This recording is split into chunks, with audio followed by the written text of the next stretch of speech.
Kali ini saya akan membahas tentang energi dan daya listrik.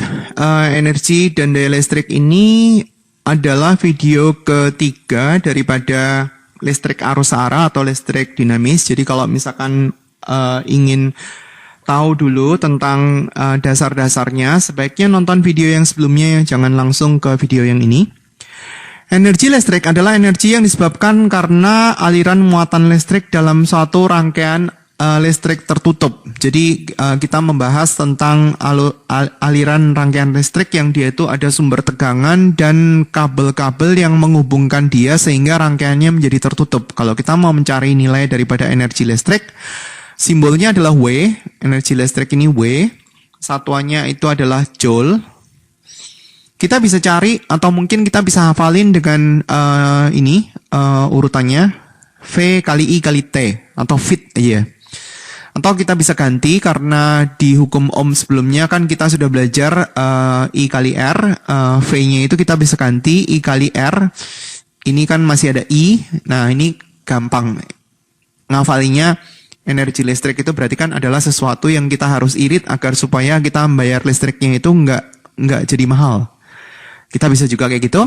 Atau mungkin kita ganti, I-nya kita ganti V per R dikali sama T, jadi dia tergantung dari apa yang diketahui sebenarnya. Kalau diketahui V kali I pakai yang depan, atau diketahui I kali R pakai yang tengah, pakai yang irit. Kalau diketahui V dengan R, kita pakai yang sebelah kanan, V kuadrat per R. Atau kita cuma ngafalin satu juga boleh, W sama dengan irit, terus kemudian nanti kalau butuh tinggal pakai hukum Ohm ini, V sama dengan I kali R. Jadi nggak usah ngafalin tiga-tiganya. Daya adalah banyaknya energi yang dibutuhkan tiap satuan waktu atau laju hantaran energi listrik. Itu sebenarnya daya. Laju itu berarti kayak semacam dia itu kecepatan. Ini adalah daya listrik. Daya listrik ini satuannya adalah joule per detik. Atau kita bisa tuliskan dia sebagai watt. Sama dengan watt. Daya ini laju hantaran energi listrik berarti kita bisa tulis W per T. Laju itu berarti maksudnya dia ada per T-nya. Nah, W itu kan kita bisa tulis V kali I kali T. Kalau misalkan kita ganti, T-nya kita bisa coret, berarti P itu kita bisa tulis V kali I, itu yang pertama. Kalau kita mau menggunakan irit yang tadi, T-nya kita bisa coret, berarti kita tinggal I kuadrat R.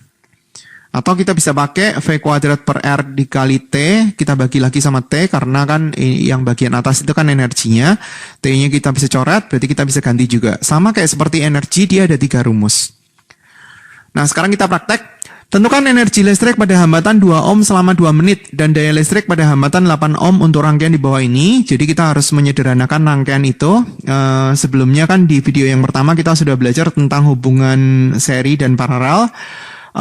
Yang bagian atas tuh kita bisa cari hambatan pengganti serinya.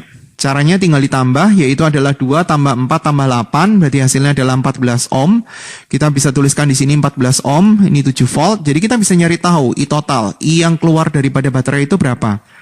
V-nya total, R-nya juga total, berarti kita bisa tahu bahwa kuat arus yang keluar dari rangkaian tersebut itu adalah setengah ampere. Karena mereka bertiga itu hubungannya adalah seri, yang sama adalah I-nya. Setengah ampere, dan setengah ampere. Ingat, kalau dia seri, I-nya itu sama. Kalau dia paralel, V-nya yang sama. Ini catatannya. Catatan di topik bahasan sebelumnya tentang hukum Ohm. Sehingga kalau misalkan kita mencari tahu W yang di 2 ohm, tinggal pakai I kuadrat RT boleh, karena di sini ada tahu I sama RT, saya pakai irit, I kuadrat R kali T, I-nya kita tinggal substitusi untuk yang 2 ohm, I-nya adalah setengah ampere, berarti 1/4 dikali sama R-nya 2, dikali sama waktunya, kita ubah ke dalam detik. 2 menitnya itu kalau dijadiin detik, 2 kali 60, berarti 120 detik. Ini tinggal dikali 120, ini sama ini dicoret, berarti 30 kali 2, hasilnya adalah 60 joule. Kemudian untuk nyari tahu daya listrik pada hambatan 8 ohm. 8 ohmnya itu yang ini, kita sudah tahu I sama R-nya, jadi kita pakai I kuadrat R. Jadi cuma berbeda di waktu aja ya. I-nya itu adalah 1/4, karena setengah kuadrat dikali sama 8, berarti dapatnya adalah 2 watt atau 2 joule per detik. Kemudian kita ke contoh 2. Sama caranya kita harus sederhanain dulu. 2 ohmnya itu nggak bisa diapa-apain dulu karena dia menunggu penyelesaian yang berikutnya. Kita tinggal memparalel dari 3 dan 6. 1 per R paralel sama dengan 1/3 ditambah sama 1/6 sama ini menyebut. Berarti di sini 2 tambah 1, R paralelnya ketemu. 6 dibagi 3, dapatnya 2 ohm. Hasilnya berarti sama kayak seperti yang 2 ohm ini. R paralelnya adalah 2 ohm. 2 ohm sama 2 ohm berarti 4 ohm. Saya gambar di yang berikutnya. Ini berarti R totalnya 4 ohm. Saya nggak tulis ya. 10 volt. Kita bisa nyari tahu I-nya. Ini 10 volt. Cari I masing-masing. I total dulu. I total berarti sama dengan V total dibagi sama R total. Disederhanain berarti dapatnya 5/2 ampere. Berarti kita tahu bahwa di sini itu dapat 5/2 ampere dan di sini 5/2 ampere. Tujuan soal nyari energi pada hambatan 6 ohm. Berarti kita harus nyari tahu I di 6 ohm. Saya ganti warna. Kalau kita mau mencari yang di 2 ohm, V pada R2 itu sama dengan V pada R3. Yaitu sama dengan V pada R paralel. V pada R paralel, kalau misalkan R paralel kita mau tulis berarti sama dengan I kali R. I pada R paralel kali R paralel juga. I-nya itu 5/2, R paralelnya itu 2, berarti kesimpulannya itu 5 volt. Jadi di sini yang kuning ini 5 volt, yang di sini 5 volt, yang di sini juga 5 volt. Sehingga kita bisa mencari I-nya. I-nya berarti adalah 5 dibagi sama 6. Satuannya ampere, yang di sini berarti 5 dibagi sama 3 ampere. Tujuan soal mau nyari tahu hambatan pada 6 ohm, berarti saya tulis W di 6 ohm berarti sama dengan I kuadrat R kali T. Di 6 ohm, I-nya adalah 5/6 dikuadratin, dikali sama R-nya itu adalah 6, dikali sama waktunya, 5 menit, berarti sama dengan 300 detik. Ini dikali sama 300, hitung sendiri, ini satuannya adalah joule.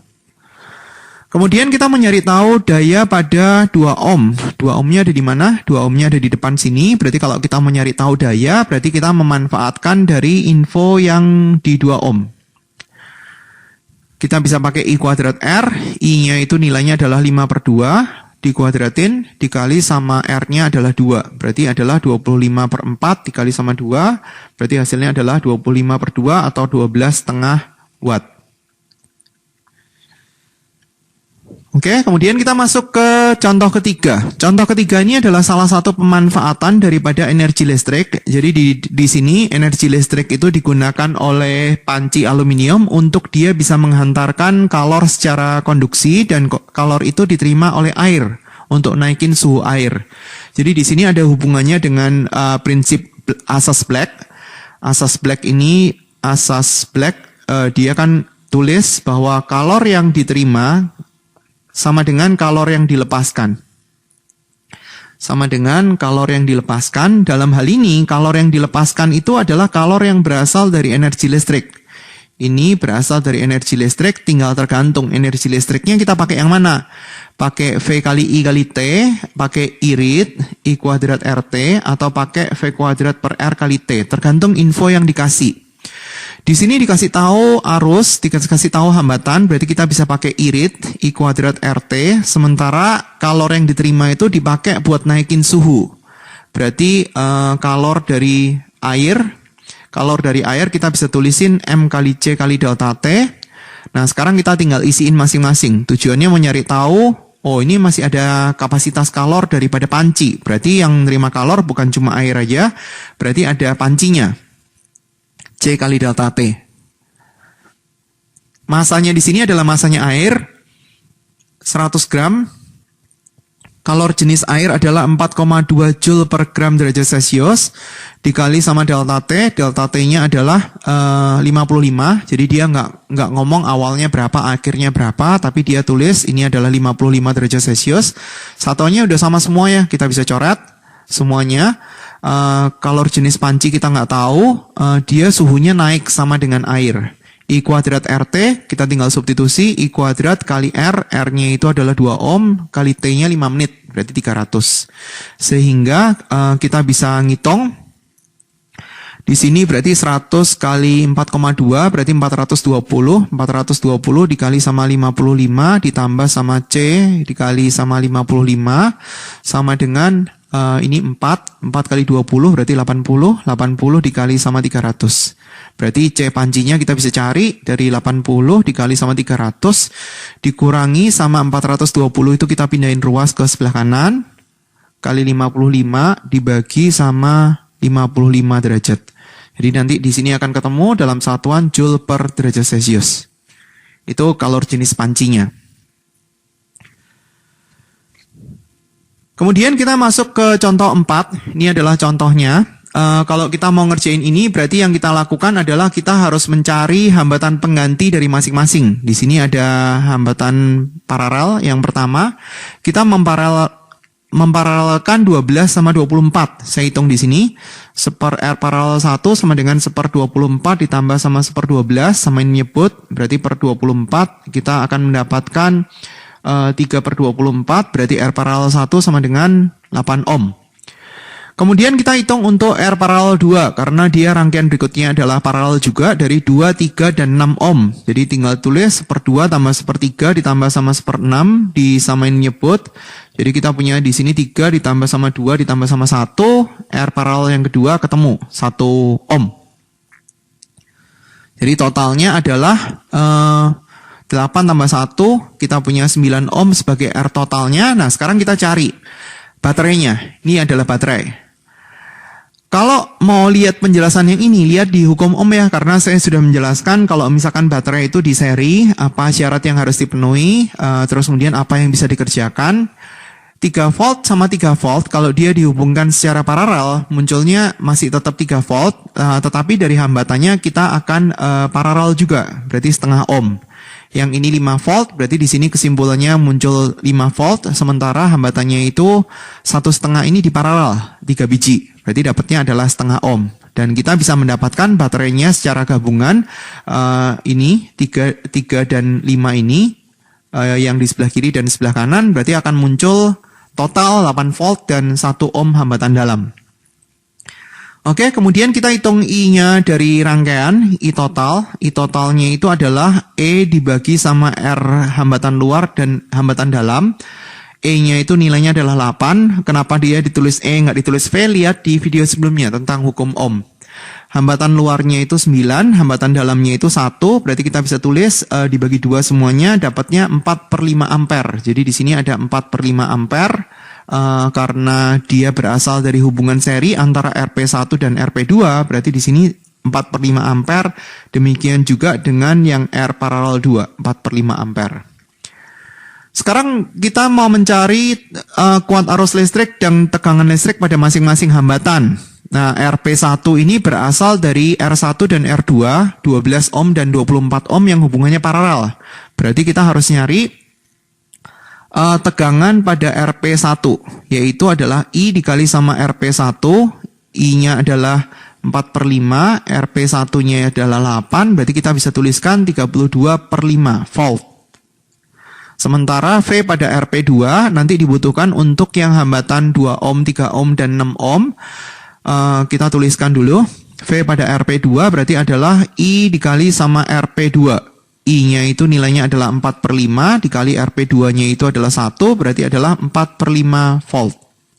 Kita bisa tulisin di sini. Ini adalah 32 per 5 volt, ini di sini juga adalah 32 per 5 volt, sementara yang ini adalah 4 per 5 volt. Demikian juga dengan yang tengah, ini 4 per 5 volt, ini juga 4 per 5 volt. Tujuan soal mencari tahu kuat arus listrik dan tegangan listrik. Saya ganti ya, kuat arus listrik dan tegangan listrik udah ketemu masing-masing. Tujuan kita mau mencari energi dan daya listrik. Saya tambahin. Tentukan energi listrik di hambatan 12 ohm selama 1 menit. Sama kita mau nyari tahu daya di 2 ohm. Berapa nilainya. Jadi untuk yang di 12 ohm saya tulis di halaman berikutnya ya. 12 ohm itu yang ini. Dia ada V sama R. Jadi kita bisa tulis W di 12 ohm sama dengan V kuadrat per R dikali sama T. V-nya itu di dalam soal ini diketahui 32/5 kuadrat dibagi sama R-nya itu adalah 12. Waktunya saya udah tulisin 1 menit. 60. Dijabarin 32/5, 32/5 dibagi 12, ini 60. Jadi kita bisa coret ini dan ini 5, ini dan ini kita bisa coret. Berarti hasilnya adalah 32 dikali 32 dibagi sama 5. Ini satuannya joule. Ini tinggal hitung sendiri. Kemudian kita kalau mau nyari tahu daya di 2 ohm, 2 ohm itu yang di sini. Kita juga bisa pakai V kuadrat per R. P di 2 ohm, berarti sama dengan V kuadrat per R, nggak usah pakai waktu. 4/5 dibagi sama 2, berarti kita tinggal tulis 4/5 kuadrat dibagi sama 2, dipecah satu-satu supaya kita bisa coret, ini dan ini bisa dicoret. Berarti hasilnya adalah 8 dibagi sama 25, satuannya adalah watt untuk daya. Kemudian saya ke soal berikutnya, yaitu tentang penggunaan energi listrik. Di sini ada suatu rumah yang dia itu mempunyai lampu pijar. Jadi lampu biasa, 20 watt, bekerja selama 3 jam sehari. TV. Jadi kita bisa tuliskan pola sebenarnya. Pemakaian energi. Energi untuk lampu pijar. Di sini kalau misalkan kita mau mencari energi, kan P sama dengan W per T. Kita mau nyari W, berarti sama dengan P kali T. Nah, karena di sini hitungannya itu adalah kWh. kWh itu singkatan dari kilowatt hour. Ini K-nya itu kilo, ini watt, terus kemudian ini hour, dan ini adalah hitungan biayanya, 1250 per kWh. Maka satuannya itu kita nggak usah ganti.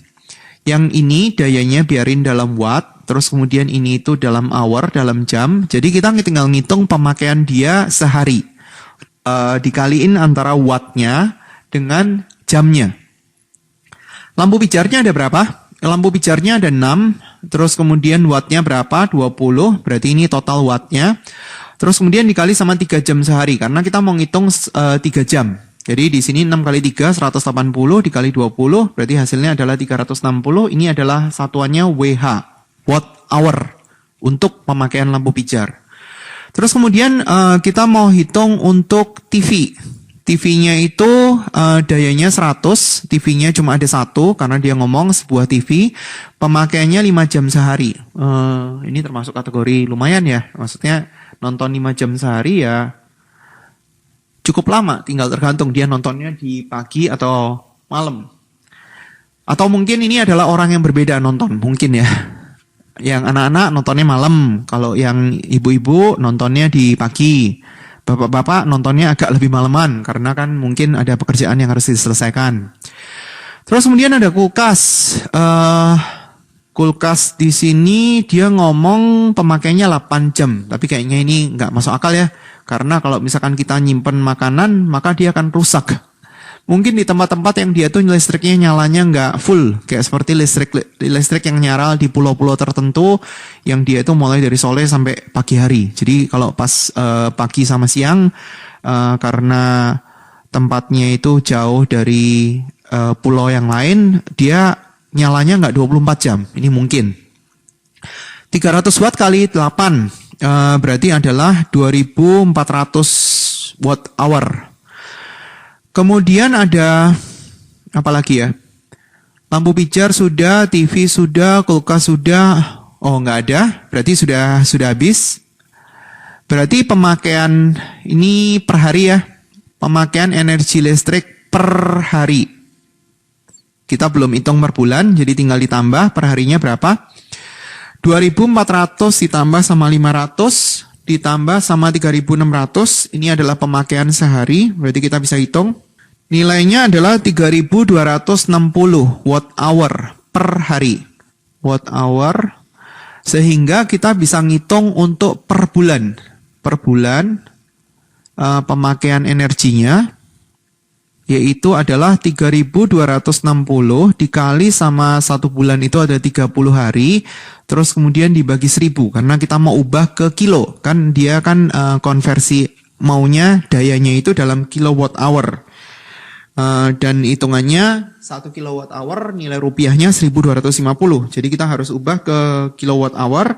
Dapatnya adalah 97,8.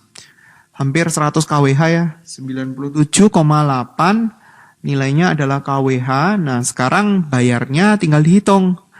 Bayarnya sama dengan pemakaian energinya adalah 97,8. Ya, ini adalah pemakaian yang dicatat oleh petugas-petugas yang dia itu mendata berapa banyak energi yang kita pakai. Ini rupiah per kWh.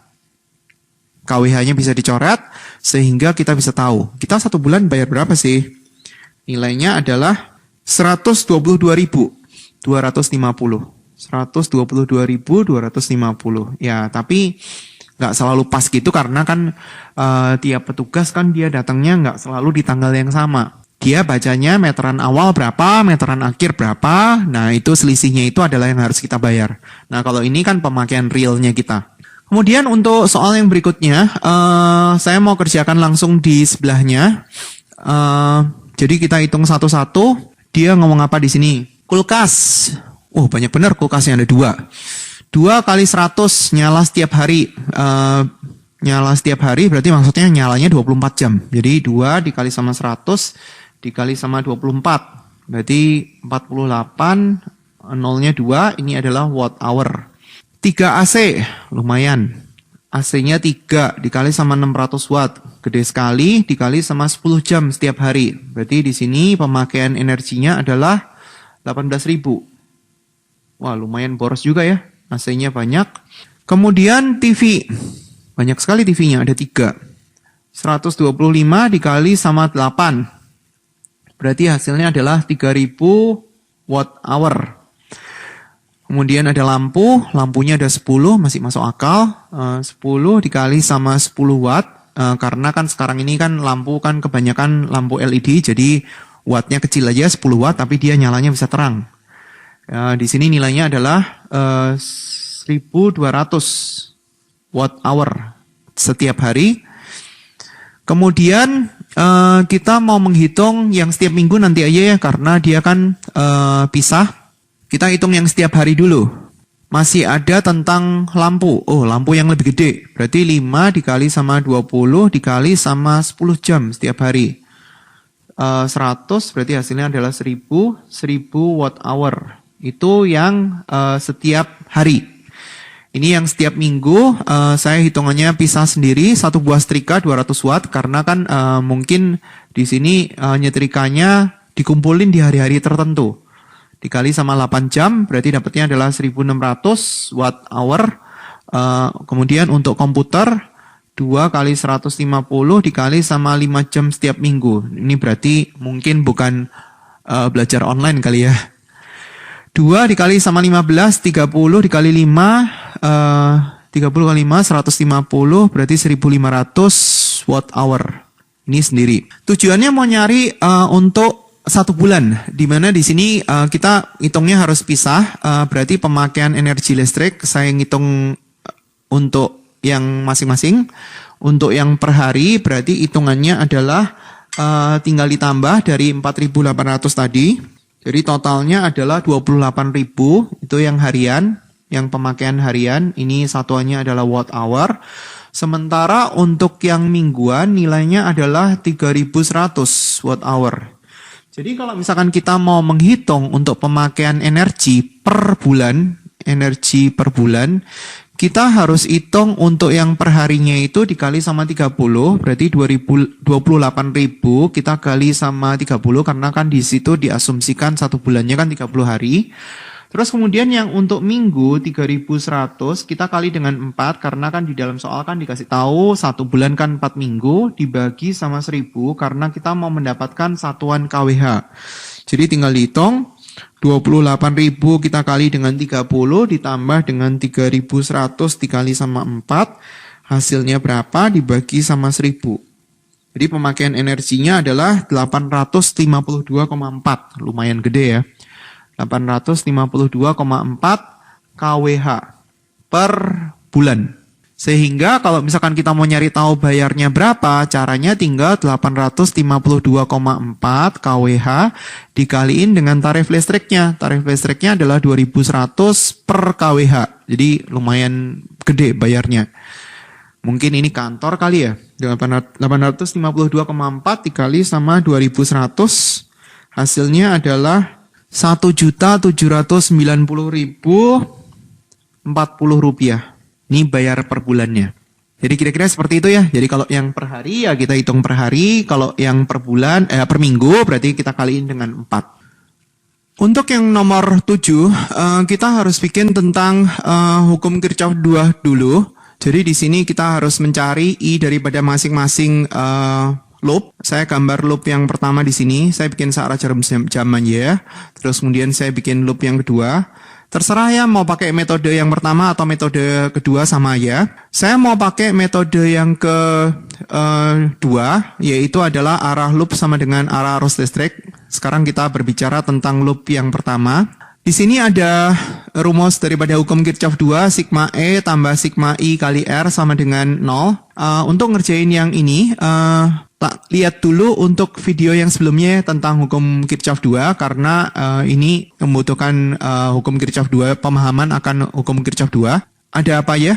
E-nya dia ketemu dengan kutub negatif, berarti saya harus tulisin min 12, terus kemudian hambatannya kita tulis semuanya, 42, 10, ditambah dengan hambatan dari hambatan dalam, terus kemudian dikali sama I1. Loop yang pertama ini adalah loop I1, saya tulisnya. Terus kemudian di posisi tertentu, kita harus lihat apakah dia itu ada terjadi overlapping dari kuat arus listrik. Di posisi 10 ohm ini ada I1 yang arahnya ke bawah, sedangkan dia juga dilewatin oleh I2 yang arahnya ke atas. Jadi dia harus ada dikurangnya. Ini harus dikurangi dengan 10 I2 sama dengan 0. Terus kemudian kita selesaiin. 45 tambah 10 berarti kita punya 55 I1 dikurangi sama 10 I2. 12-nya saya pindahkan ruas ke sebelah kanan. Ini adalah persamaan dari loop 1. Terus kemudian persamaan dari loop I2. Kita tulisin persamaan untuk hukum Kirchhoff-nya, sigma E tambah sigma I kali R sama dengan 0. Ada apa ya? E-nya dia ada 6 volt, nilainya positif. Terus kemudian hambatan-hambatannya kita tuliskan dulu. Ada 28, ada 10, dan 2 ohm sebagai hambatan dalam dikali sama I2. Tapi jangan lupa juga dia ada I1 yang lewat 10 ohm, yang arahnya berlawanan dengan I2. Jadi saya tuliskan di sini I1-nya duluan. 28 berarti ini 40 I2 sama dengan min 6. Kita sederhanain dengan dibagi 2. 5 I1 ditambah sama 20 I2 sama dengan min 3. Ini persamaan yang kedua. Terus kemudian kita selesain persamaan 1 dan persamaan 2. Hitung sendiri karena harusnya ngitung ini nggak terlalu susah, karena kita bisa selesain dengan menggunakan metode eliminasi atau metode substitusi yang sudah dipelajari di kelas 8 atau kelas 10. I1-nya dapat nilainya adalah 1/5 ampere, terus kemudian I2-nya itu dapat nilainya adalah min 1/10 ampere. Nah, setelah kita tahu seperti itu, maka kita gambar di loop tadi. Mana yang dia itu benar-benar murni I1 dan mana yang dia itu murni I2. Kita cari tahu dulu, I1-nya adalah 1/5, nilainya positif, berarti di sini itu mengalir arus 1/5 ampere. Di sini juga, di sini ada 1/5 ampere, terus kemudian di sini juga 1/5 ampere. Terus kemudian kita gambar untuk yang I1-nya. Tapi I2 nilainya adalah minus, berarti dia berlawanan dengan permisalan kita, berarti kesimpulannya ada I yang arahnya ke sana, nilainya adalah 1/10 ampere. Kan dia sudah langsung kebalikan dengan ini kan. Saya langsung gambar kebalikannya 1/10 ampere, di sini juga ada 1/10 ampere.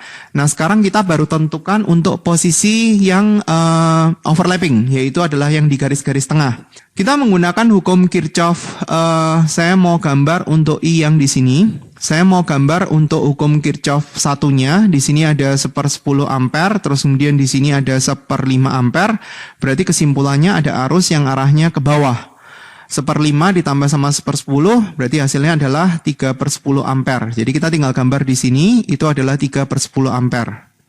Terus kemudian baru kita kerjain untuk soal yang ditanyakan. Tujuannya mau nyari energi yang dibebaskan selama setengah menit oleh hambatan 10 ohm. Berarti kita mau nyari tahu W 10 ohm. 10 ohm itu ada yang di tengah-tengah. Kita bisa pakai I kuadrat kali R kali T. I-nya di sini adalah 3/10, kan kita sudah hitung, R-nya nilainya adalah 10, T-nya adalah setengah menit. Setengah menit berarti 30 detik. 3/10-nya saya lepas, saya buka, 3/10 kali 3/10 dikali sama 10 dikali sama 30, berarti banyak sekali nol yang bisa dicoret, ini bisa dicoret semua, berarti hasilnya adalah 27 Joule. Kemudian saya mau kerjain yang satunya di belakang. Hitunglah energi yang diberikan selama setengah menit oleh catu daya 12 volt. 12 volt itu berarti di posisi ini, di posisi yang ini 12 volt. Tujuannya mau nyari energi. Energinya sama dengan dia kasih tahu voltnya. Kita tinggal lihat dari sisi info yang sebelumnya. Sebelumnya itu dia ada 1/5 ampere, berarti di sini ada 1/5. Saya mau pakai yang V kali I kali T, karena di situ kan dia ada tegangan, ada kuat arus, dan ada waktunya. Tegangannya 12 volt, kalau kita mau nyari yang 12 volt, I-nya itu 1/5, waktunya setengah menit, 30 detik. Nah ini kita tinggal hitung, hasilnya adalah 72 Joule. Itu adalah semua penjelasan untuk energi dan daya listrik. Semoga bermanfaat. Terima kasih atas perhatiannya. Sampai jumpa di bahan pengajaran yang lain.